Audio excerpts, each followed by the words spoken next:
وَلِلَّذِينَ كَفَرُوا بِرَبِّهِمْ، جو لوگ اپنے رب کا انکار کرتے ہیں ان کے لیے عذاب جہنم، جہنم کا عذاب ہے، وَبِئْسَ الْمَصِيرُ، اور وہ بہت برا ٹھکانہ ہے۔ اِذَا أُلْقُوا فِيهَا، جب وہ آگ میں پھینکے جائیں گے، سَمِعُوا لَهَا شَهِيقًا، اس کی زوردار چنگھاڑ، جہنم کی آواز ہے خطرناک، وَهِيَ تَفُورُ، اور وہ ابل رہی ہوگی، تَكَادُ تَمَيَّزُ مِنَ الْغَيْظِ، ایسا جہنم کو غضب ہوگا نافرمانوں پر جو اللہ کے منکر تھے، جو اللہ اس کے رسولوں کا کتابوں کا انکار کیا کرتے تھے، ایسا غضب ہوگا کیونکہ اللہ نے اتنے دلائل رکھ دیے۔ تکادو تمیز من الغیظ، یہ بھی بلاغت ہے قرآن کی، ایسا لگے گا جیسے غصے سے یہ جہنم پھٹ جائے گی، ایسا لگے گا جیسے بھٹی میں آپ دیکھتے ہیں نا جب لوہا ڈالا جاتا ہے تو ایسا لگتا ہے یہ بھٹی کس کی حالت، کس کنڈیشن میں ہے، غیظ و غضب میں۔ تو اللہ فرماتے ہیں جہنم کی ایسی کنڈیشن ہوگی، ایسا لگے گا جیسے یہ غصے میں پھٹ جائے گی غیظ و غضب سے۔ فرمایا کلما القی فیہا فوج سألہم خزنتها، جب بھی کوئی جماعت اس آگ میں ڈالی جائے گی تو جہنم کے جو داروغہ ہیں وہ ان سے پوچھیں گے الم یاتکم نذیر، کیا تمہیں اس آگ سے کسی نے ڈرایا نہیں تھا؟ قالوا، وہ جواب میں کہیں گے بلا، کیوں نہیں۔ وہ یاد آئے گا ان کو، ہم نے بہت سے کچھ سنا تھا، کبھی یوٹیوب پہ ایک ویڈیو آ گئی تھی اس میں تھا کہ بھئی جہنم کی آگ ہے، آیتیں پڑھی جا رہی تھی، کبھی تراویح میں ہمیں کہیں سے خبر مل گئی تھی، آیتیں پڑھی جا رہی تھی، کبھی یہاں، یعنی یہ خبریں تو دنیا میں پھیلتی ہیں نا۔ بعض کو پیغمبر نے براہ راست سمجھایا تھا تو وہ کہیں گے بلا قد جاءنا نذیر، کیوں نہیں، نذیر ڈرانے والا آیا تھا۔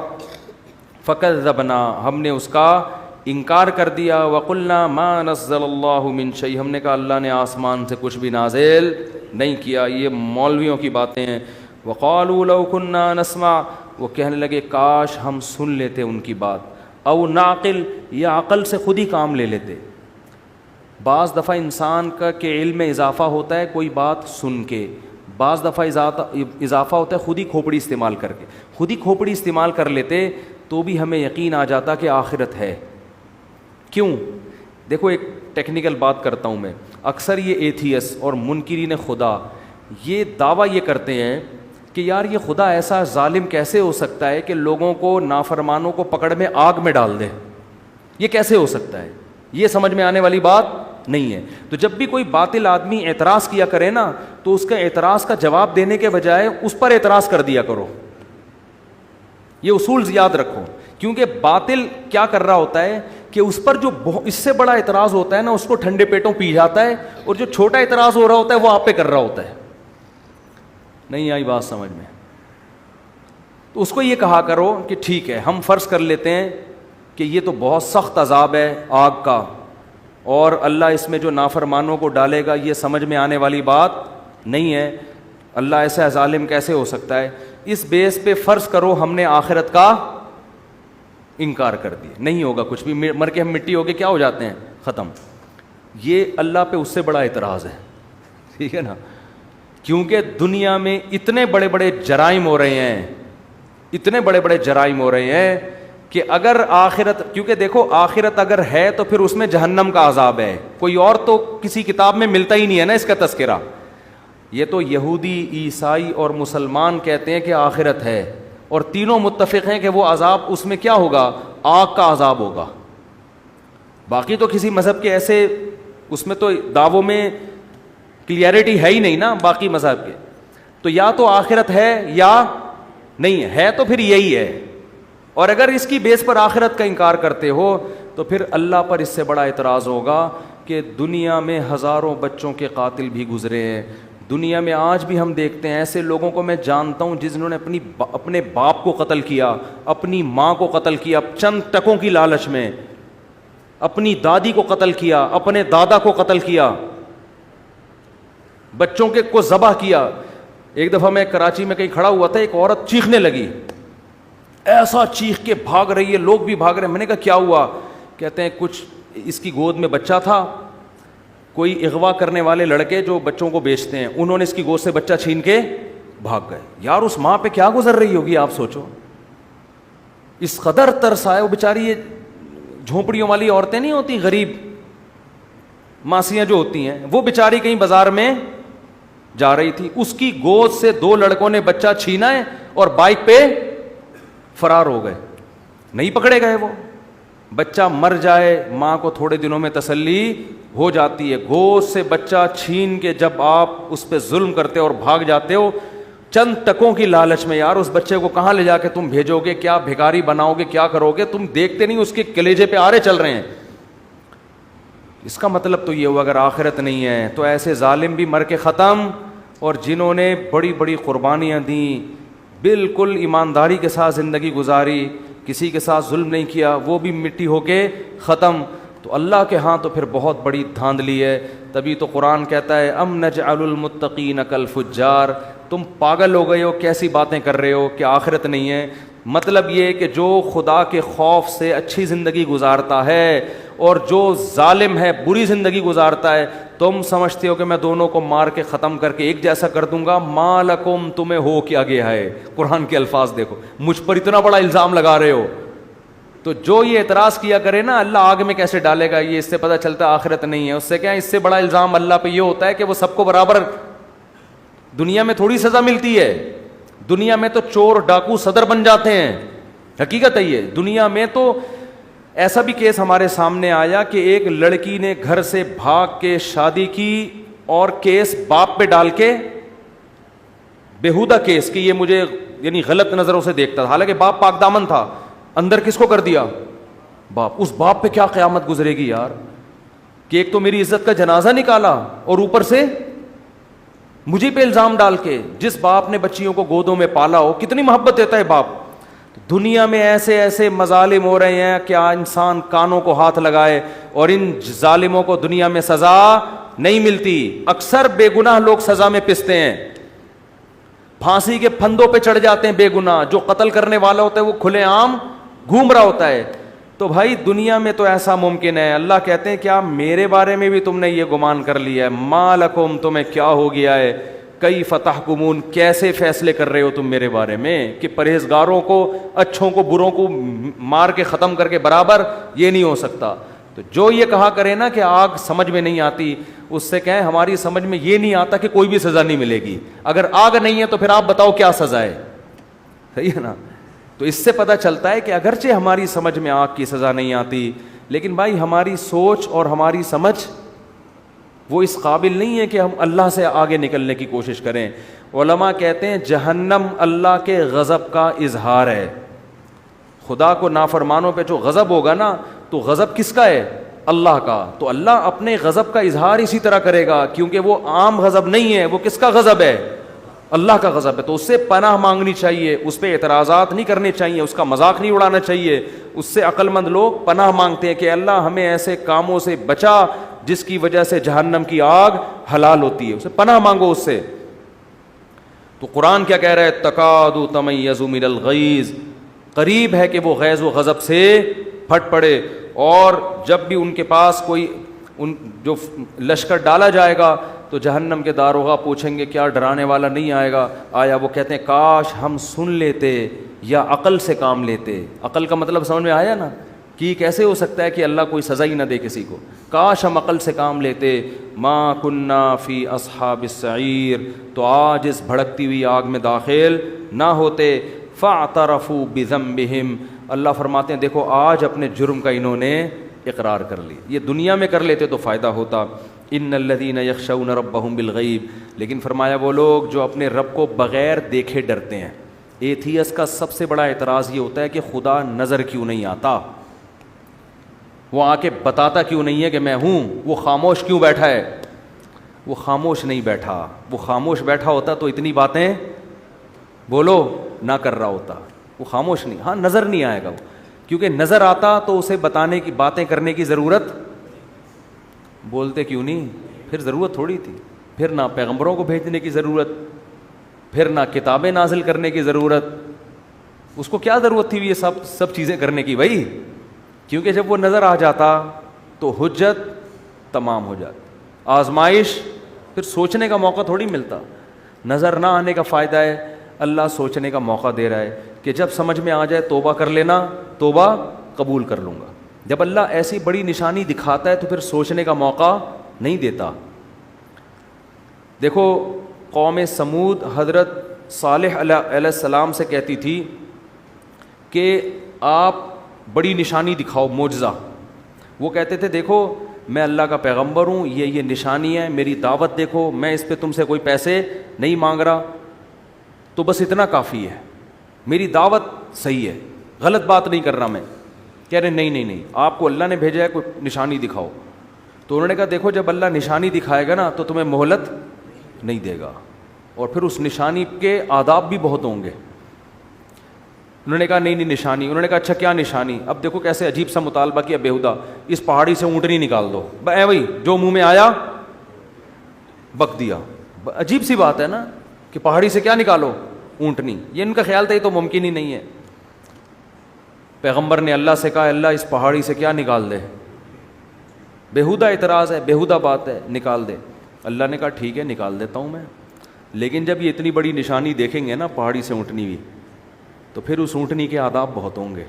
ابھی تک تو آپ دعوت دے رہے ہیں، جو مان رہا ہے ٹھیک ہے، نہیں مان رہا کوئی آسمانی آفت نہیں آ رہی ہے، آخرت کے لیے میں نے چھوڑا ہوا ہے، مہلت دی ہوئی ہے، لمبی لمبی عمریں ہیں، سوچو جس ٹائم بھی خیال آ گیا توبہ کر لوں گا. لیکن جب یہ اونٹنی میں نکالوں گا تو پھر اس کے آداب ہوں گے. کیا؟ فَذَرُوهَا تَأْكُلْ فِي أَرْضِ اللَّهِ، جس دن یہ پانی پیے گی کسی دوسرے جانور کو پانی پینے کی اجازت نہیں. جب یہ گھاس کھائے گی اس کو چھیڑنے کی اجازت نہیں. اب صبر کرو گے، یہ اللہ کی اونٹنی ہے، تم نے خود اپنی آنکھوں سے دیکھی ہے. تو جب اللہ کی اونٹنی ہے تو پھر اس کے جو رہن سہن اور اس کے جو پروٹوکول ہوگا وہ بھی بڑا ہوگا، اس کا وہ چھوٹا موٹا پروٹوکول نہیں ہے. اب کیا ہے، وہ اونٹنی اتنا پانی پی لیتی تھی، ان کے لیے جانوروں کے لیے پانی نہیں بچتا تھا. بھائی انہوں نے کہا یار یہ ایک نئی ٹینشن. تو اللہ جب بڑی نشانی دکھاتا ہے نا تو پھر یہ چیزیں بھی ساتھ میں آتی ہیں. بڑی نشانی دکھاتا ہے تو ان لوگوں نے، شرارتی لوگوں نے کیا کہا، بھائی اس اونٹنی کو قتل کرو، اس کی وجہ سے ہمارے جانور کا نقصان ہو رہا ہے. پیغمبر نے کہہ دیا کہ اس کو کچھ کہا نہ تو پھر فوراً عذاب آئے گا. لیکن وہی شرارتی لوگ اکٹھے ہوئے، اونٹنی کو قتل کیا. تو اللہ نے پیغمبر کو وحی کی کہ ان کو بتا دیں کہ 3 ایام 3 دن بس انتظار کرو، کھاؤ پیو موج مستی، 3 دن کے بعد خدا تمہیں نہیں چھوڑے گا. اور حضرت صالح علیہ السلام سے کہا جو ایمان لانے والے لوگ ہیں ان کو لے کے نکل جائیں. 3 دن کے بعد گہرے بادل آئے. حضرت صالح نے کہا کہ عذاب آ رہا ہے. انہوں نے کہا عذاب نہیں ہے تو بارشیں ہوں گی. فرمایا نا نا نا نا بل ہوا مستعجلتم بہ ریح فیہا عذاب علیم، یہ وہ عذاب ہے جس میں جلدی مچا رہے تھے. تدمر کل شیء بامر ربہا، قرآن کہتا ہے 7 دن 8 راتیں ایسی ہوا چلی ہے سر جس میں ایک آواز ہوتی ہے نا خطرناک، اور اس ہوا نے ان کو اٹھا کے ایسے، کیونکہ کھجور کے تنوں جیسے تو کمبختوں کے قد تھے، اور کہتے تھے من اشد منا قوہ، ہم سے زیادہ پاورفل کوئی بھی نہیں ہے، سب سے طاقتور ہم ہیں. تو اللہ کہتے ہیں ہوا سے مارا. علماء اس میں حکمت بیان کرتے ہیں، ہوا نے نا اٹھا کے پٹخائے ان کو. علماء کہتے ہیں کسی قوم پہ ایسا ہوا کا عذاب نہیں آیا، پانی سے غرق کیا فرعون کو، کسی قوم پہ پتھر برسے، یہ ہوا کیوں؟ اصل میں ہوا بہت ہلکی چیز ہے اور ان کے دعوے تھے بہت بھاری ہونے کے. تو اللہ نے کہا میں سب سے ہلکی چیز سے تمہیں ماروں گا، میں سب سے ہلکی چیز سے تمہیں پٹخوں گا میں. تو سب سے ہلکی چیز ہوا ہے. تو ہوا 7 دن 8 راتیں چلی ہے اور ایسے اٹھا کے پٹخائے ان کو. قرآن کہتا ہے کأنہم اعجاز نخل خاویہ، کھجور کے تنے جیسے فصلیں کٹی ہوئی پڑی ہوتی ہے نا، ایسے 7 8 ایک ہفتے کے بعد ان کی یہ حالت تھی. فہل تری لہم من باقیہ، اللہ فرماتے بتاؤ ایک بھی ان میں سے تمہیں زندہ نظر آیا کیا؟ ایسا اللہ نے پٹخا ہے. تو جب اللہ، یہ جو ایتھیسٹ کہتے ہیں نا اللہ نظر نہیں آتا، بھائی اگر نظر آ گیا نا تو میں اور آپ شاید بچ جائیں، آپ نہیں بچو گے. اللہ بچائے ہمیں اپنی رحمت سے، پھر نہیں بچو گے. علماء نے ایک بڑی نکتے کی بات کی ہے. بنی اسرائیل نے بچڑے کی عبادت کی تھی. حضرت موسیٰ علیہ السلام واپس گئے، بنی اسرائیل نے توبہ استغفار کیا کہ ہم نے غلطی ہو گئی. تو اللہ نے ان کی توبہ کو ایسے ہی قبول نہیں کیا. کہا ٹھیک ہے اصولی طور پر تو سزا ہونی چاہیے، لیکن جہنم میں جانا، لیکن جنہوں نے عبادت کی وہ قتل کیے جائیں گے ان کے ذریعے، جنہوں نے عبادت نہیں کی، جو نہیں کی وہ کرنے والوں کو قتل کریں گے تو تمہارا گناہ معاف. جبکہ اس امت کے لیے کیا اصول ہے؟ گناہ ہو گیا، چاہے بت پرستی کی، چاہے کچھ بھی ہوا، چپکے سے اللہ سے گڑ گڑا کے توبہ کرو، اللہ کیا کر دے گا؟ معاف۔ اللہ اس توبہ کے سچے ہونے کے ثبوت بولو نا نہیں مانگتا۔ بنی اسرائیل سے مانگا جا رہا ہے ثبوت کہ تم سچے دل سے کر رہے ہو، اگر کر رہے ہو تو اپنے آپ کو قتل کرواؤ پھر مانیں گے، جبکہ اس امت مسلمہ میں کیا ہے؟ بس اللہ کے سامنے گڑ گڑا لو، اللہ اس کے ثبوت نہیں مانگتا کہ تم اس توبہ میں کیا ہو سچے۔ اگر تمہاری نیت، دل کے حال تو اللہ جانتا ہے، دل میں نیت ہے کہ آئندہ نہیں کروں گا، بس کافی ہے۔ کیوں علماء کہتے ہیں کہ اس امت پر جب قرآن نازل ہوا، بہت سے لوگوں نے نہ جبریل کو دیکھا نہ اللہ کو دیکھا، مگر وہ پیغمبر کی بات پر انہوں نے یقین کیا۔ حتیٰ کہ پیغمبر نے یہ کہا نا میں مسجد اقصیٰ سے آسمانوں پہ گیا ہوں، صحابہ نے مان لیا کہ آپ کی زبان سے ہم نے جھوٹ کبھی نہیں سنا۔ غیب پر یقین، تو اللہ نے کہا تم جب مجھ پہ غیب پہ یقین کرتے ہو تو میں بھی تمہارے ساتھ توبہ میں وہی معاملہ کروں گا جو کیس پر ہوتا ہے؟ غیب پر۔ تم سے ثبوت بولو بھائی نہیں۔ بنی اسرائیل کم بختوں نے کیا کیا تھا؟ جب موسیٰ علیہ السلام کو تورات ملی ہے، بنی اسرائیل نے کہا ایسا یقین نہیں کریں گے جب تک اللہ کو اپنی آنکھوں سے دیکھ نہیں لیتے۔ اللہ نے کہا جب تک مجھے دیکھا نہیں تھا نا، یقین نہیں کر رہے تھے، تو میں بھی تمہاری توبہ کے سچے ہونے کے ثبوت جب تک دیکھ نہیں لوں گا اس وقت تک تمہاری توبہ قبول نہیں کروں گا۔ جیسے تم ہو ویسے ہی ہمارا بھی تمہارے ساتھ معاملہ ہے۔ تو جس کو اللہ جتنی بڑی نشانیاں دکھاتے ہیں اس کا معاملہ اتنا ہی کیا ہو جاتا ہے؟ مشکل۔ تبھی تو قرآن میں آتا ہے کہ جب سورج مغرب سے نکلے گا، حدیث میں آتا ہے، قرآن میں بھی اس کا تذکرہ اللہ نے کیا، اشارہ دیا، حدیث میں تفصیل ہے کہ ایک وقت ایسا آئے گا کہ اللہ سورج کو کہاں سے نکالیں گے؟ مغرب سے، اور وہ مغرب سے نکل کے جب زوال تک پہنچے گا تو دوبارہ مغرب میں ڈوب جائے گا۔ اب یہ بات اسلام کے علاوہ کوئی بھی نہیں کرتا۔ تو جب دنیا میں یہ نشانی ظاہر ہوگی تو اسلام کی حقانیت کا ایک بہت بڑا ثبوت دنیا کے پاس آ جائے گا، کیونکہ سائنس کی دنیا میں اس بات کا امکان 1% بھی نہیں ہے، کیونکہ سورج کا مغرب سے نکلنے کا مطلب کیا ہوا کہ زمین الٹی گھومے گی، اور سائنسدان کہتے ہیں الٹی گھومنا تو دور کی بات، زمین کی اسپیڈ میں تھوڑا سا فرق آ جائے نا تو ہم سارے جیسے ایک لٹو پہ گھوم رہا ہو اور وہ گاڑی میں اسپیڈ سے جا رہے ہوں اور بریک لگ جائے تو سارے کھڑکیوں سے باہر ہوں گے کہ نہیں ہوں گے؟ ہے بھائی، کار کی اتنی اسپیڈ نہیں ہے جتنی کس کی ہے؟ زمین کی۔ زمین اتنی اسپیڈ سے گھوم رہی ہے، یہ رک گئی تو ایسا نہیں ہوگا کہ ہم آرام سے یہاں بیٹھے رہیں۔ آپ سب اپنے سسرال پہنچ چکے ہوں گے اس میں یعنی ایسی جگہ جا چکے ہوں گے جہاں آپ کبھی بھی جانا نہیں جانتے، سالوں سے گلے مل رہے ہوں گے، آپ سسر کے پاس آ کے بیٹھے ہوئے ہوں گے آپ، یعنی ایسی ایسی جگہ آپ کو زمین پہنچا دے گی جہاں آپ کبھی بھی جانا نہیں چاہتے، اور الٹا گھومنا شروع ہو جائے پھر تو بالکل ناممکن۔ لیکن اللہ کو ہر چیز کی قدرت ہے، تو حدیث میں آتا ہے سورج کہاں سے نکلے گا، لیکن یہ اتنی بڑی اسلام کی حقانیت کی نشانی دنیا اپنی آنکھوں سے دیکھے گی کہ اس کے بعد اسلام ماننے کے علاوہ کوئی آپشن، کوئی چارہ نہیں ہوگا۔ لیکن قرآن کیا کہہ رہا ہے؟ توبہ کا دروازہ بند کروں گا میں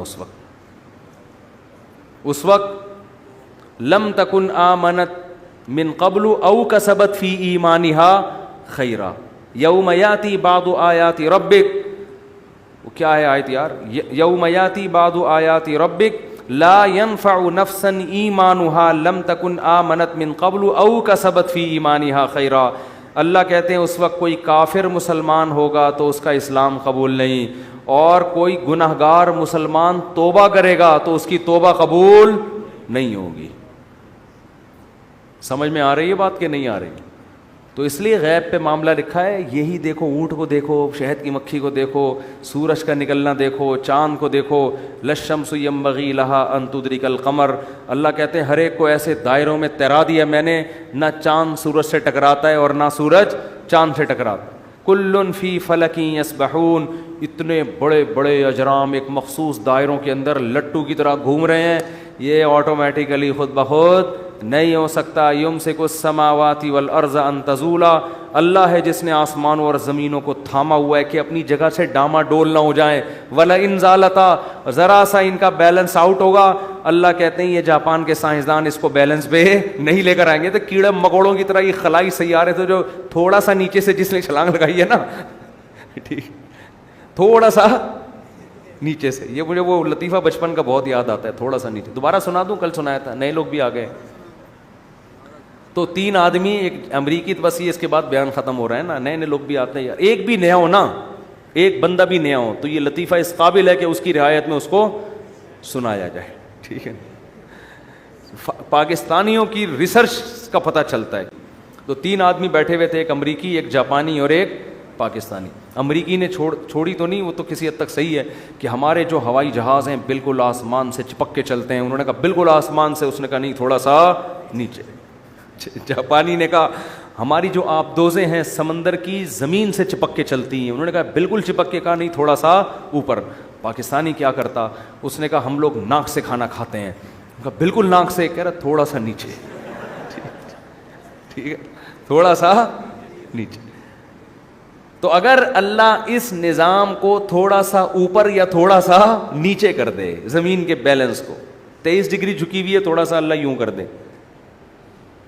یا جس مدار پہ کوئی اسپیڈ کم ہو جائے تھوڑی, یا اسپیڈ زیادہ ہو جائے, تو اللہ فرماتے ہیں ان امسکہما من احد من بعدی, خدا کے علاوہ کوئی بھی ان کو اپنے مدار پہ نہیں لا سکتا. زمین سے باہر نکل کے دھکا کون دے گا اس کو, باہر ٹکیں گے کہاں, کون باہر جا کے. تو ہماری جتنی ترقی ہے نا, کچھ بھی ہو, یہ آٹے میں ذرہ ہے اس کائنات کے مقابلے میں, یہ کخ بھی نہیں ہے. ایک سونامی کا طوفان یہ سب کچھ ملیا میٹ کرنے, یہ سمندر 3 گنا زیادہ ہے. یہ تھوڑا سا اوپر آ گیا تو ویسے ہی سب تیر رہے ہوں گے یہاں پہ, کچھ بھی نہیں ہے. یہ گلیشیئر پگھل جائیں تو سب لیٹے ہوئے ہوں گے یہاں پہ. تو اتنا فنٹر بننے کی ضرورت نہیں ہے. ٹھیک ہے, ترقی کی ہے, بہت اچھی بات ہے. خدا کی آنکھوں میں آنکھیں ڈال کے تھوڑی بات کرو یار تم. اللہ اور اس کائنات کے مقابلے میں کیا اوقات ہے. سورج جتنا ایندھن ایک دن میں خارج کر دیتا ہے نا, ہم ہزاروں لاکھوں سال میں بھی ہمارے جہازوں میں اور ہمارے راکٹوں میں اتنا ایندھن خرچ وہ سیکنڈوں میں اڑا دیتا ہے. اتنا ایندھن خرچ کر دیتا ہے وہ, اتنے اللہ کے خزانے ہیں.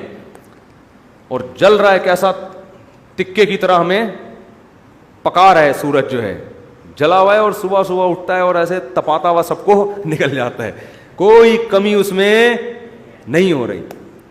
اور اللہ میاں نے بھی زمین کو نا, جیسے تکا نہیں, ہم ادھر سے اب تھوڑا سا یوں تکے کو ایسے پکاتے ہیں نا, تو اللہ بھی زمین کو ایسا ہی. ابھی یہاں رات ہو رہی ہے, امریکہ میں کیا ہو رہا ہے, دن.